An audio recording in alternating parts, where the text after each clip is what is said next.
Russia में एक island है जिसका नाम है नाज़िनो आइलैंड। और ये आइलैंड एक ऐसी जगह है जहाँ पे कोई भी इंसान नहीं रहता और ना ही किसी इंसान का इस आइलैंड पे आना जाना रहता है। सन 1933 में इस आइलैंड पे 6700 लोगों को रहने के लिए भेजा गया था ताकि वो लोग इस आइलैंड पे रहकर इस आइलैंड को इंसानों के लिए रहने लायक बनाए, यहाँ पे खेती वगैरह करके। उस आइलैंड पे गए तो 6700 लोग थे, लेकिन वहाँ से जिंदा सिर्फ 200 से 300 लोग ही आए। और उस आइलैंड पे उन 6700 लोगों के साथ जो हुआ और वो लोग उस आइलैंड पे कैसे रहे, उसे जानकर आप लोगों की रूह कांप जाएगी। उस आइलैंड पे गए लोग इंसान नहीं बल्कि कुछ और ही बन गए थे, क्योंकि वो लोग अपने साथ गए दूसरे लोगों को ही मार कर खाने लगे थे। तो दोस्तों, आज की वीडियो बहुत ही ज्यादा खतरनाक होने वाली है, तो बच्चे अपना सूसू रोक के रखे क्योंकि वीडियो देखते समय चड्डियां गीली हो सकती है। तो ज्यादा समय खराब ना करते हुए शुरू करते हैं आज का खतरनाक वीडियो।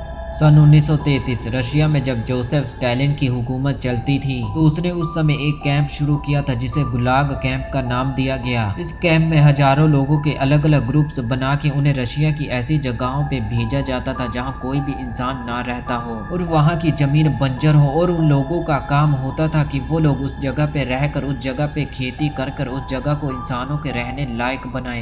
और उन्हीं ग्रुप्स में से एक ग्रुप को नाज़िनो आइलैंड भेजा गया था। मई 1933 6700 लोगों को एक जहाज में भरकर इस आइलैंड पे लाया गया। जिस जहाज में इन सभी लोगों को भरकर लाया गया था वो दरअसल ऑयल ट्रांसपोर्ट करने वाले जहाज थे, लेकिन उस जहाज में इंसानों को ठूस कर भरा गया था और उस जहाज में खड़े तक होने की जगह नहीं थी। लोगों को सांस भी लेने में मुश्किल हो रही थी, जिसके चलते 60 लोगों ने तो उस आइलैंड पे पहुंचने से पहले ही जहाज में ही दम तोड़ दिया। 4 दिन की यात्रा के बाद वो सभी लोग नाज़िनो आइलैंड पहुंचते हैं। ये आइलैंड चारों तरफ से बर्फीले पानी से घिरा हुआ था। यहाँ पे कड़ाके की जमा देने वाली ठंड थी। वो सभी लोग इस आइलैंड पे पहुंचते ही काफी ज्यादा डर गए कि आखिर वो लोग अब इस आइलैंड पे रहेंगे कैसे। उन लोगों के साथ कुछ सैनिकों को भी भेजा गया था ताकि वो सैनिक ये ध्यान रखे कि यहाँ से कोई भी इंसान भागने की कोशिश ना करे। इन सभी को इस आइलैंड पे खेती करने के लिए लाया गया था, लेकिन इनमें से किसी को भी खेती करने की थोड़ी सी भी नॉलेज नहीं थी। उन 6700 इंसानों को खाने के नाम पे सिर्फ 20 किलो आटा देकर इस आइलैंड पे छोड़ दिया गया था। ज्यादातर लोग 4 दिन की यात्रा के बाद पहले ही भूखमरी का शिकार हो गए थे और उन्हें खाने के नाम पे सिर्फ आटा दिया गया था,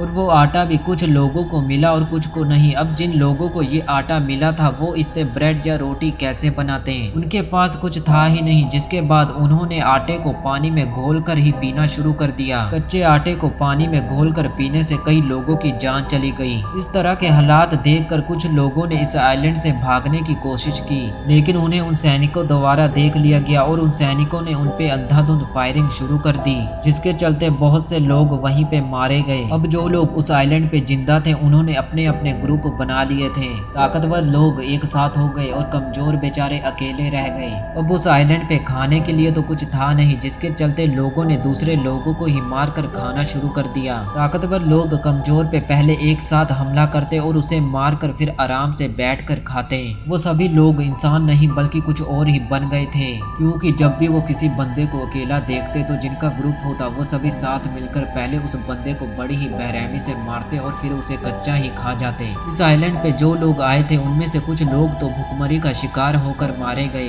तो कुछ लोगों को उन्हीं के साथियों द्वारा मार कर खा लिया गया, और कुछ लोग इस आइलैंड से गायब थे। वो लोग कहाँ गए किसी को नहीं पता। ये सब देख कर वहाँ पे जो सैनिक थे वो भी काफी ज्यादा डर चुके थे, जिसके बाद उन्होंने आगे रिपोर्ट की कि यहाँ के लोग तो पागल हो गए हैं, वो एक दूसरे को ही खा रहे हैं। जिसके बाद वहाँ से ज्यादा 200 से 300 लोगों को ही जिंदा वापस लाया गया। सोचिए, एक आइलैंड पे 6700 लोग गए, लेकिन वहाँ से जिंदा सिर्फ 200 से 300 लोग ही लौटे। इस आइलैंड पे गए ज्यादातर लोगों को तो उन्हीं के साथियों द्वारा मार कर खा लिया गया। तो दोस्तों, आज का वीडियो आपको कैसा लगा कमेंट करके जरूर बताना, और वीडियो को लाइक और चैनल को सब्सक्राइब जरूर कीजिए ताकि मेरी अगली आने वाली वीडियो का नोटिफिकेशन आपको सबसे पहले मिल जाए। तो मिलते हैं अगली वीडियो में, तब तक के लिए गुड बाय।